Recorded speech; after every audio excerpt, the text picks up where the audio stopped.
Moi,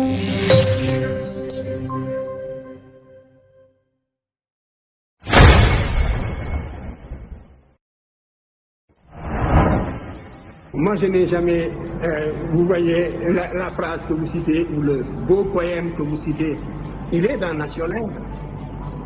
Je l'ai cité, l'émotion est nègre et la raison hélène. Cette dichotomie, je l'ai combattu, c'était même une des règles. Vous voyez bien la différence qui nous sépare de toute cette littérature. Comment voulez-vous, il faut prendre connaissance au moins de tout cela.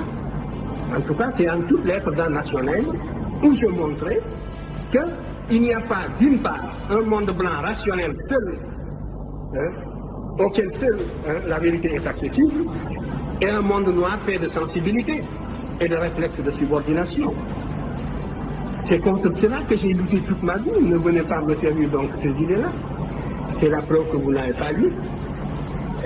Et même, j'ai cité en plus Césaire, quand Césaire dit ceux qui n'ont inventé ni la poudre, ni l'électricité, etc., etc.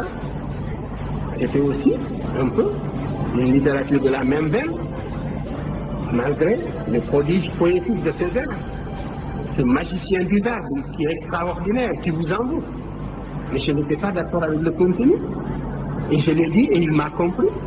Quand Nation Nègre est sorti, Césaire n'a pas hésité à dire que c'était une bonne nouvelle. Et Césaire a fait le tour du Paris progressiste pour trouver, former une équipe, un comité pour défendre ce livre.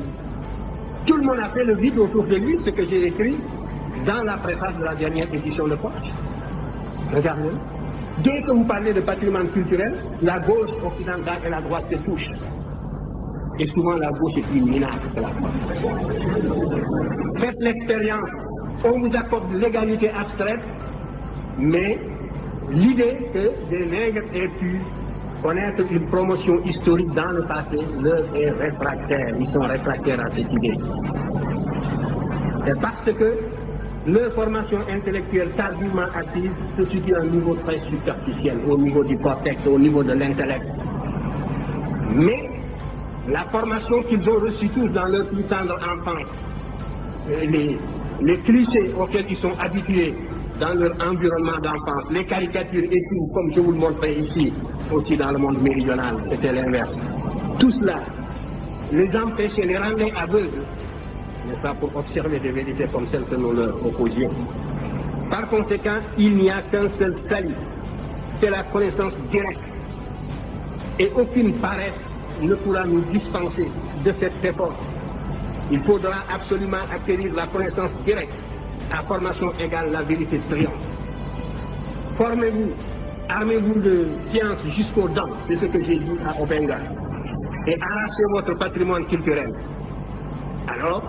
Ou alors, traînez-moi dans la boue si, quand vous arriverez à cette connaissance directe, vous découvrez que mes arguments sont inconsistants. C'est cela. Mais il n'y a pas d'autre voie. Et les appuis que vous cherchez, vous ne les aurez pas. Parce que c'est un monde, c'est un univers idéologue que vous aurez en face de vous. Et vous croyez que si la vérité était palpable, on l'accepterait. Je suis revenu de ces illusions. Regardez la deuxième partie justement d'antériorité où j'ai répondu aux critiques. J'ai dû même ménager des intellectuels de gauche qui avaient un peu servi l'Afrique.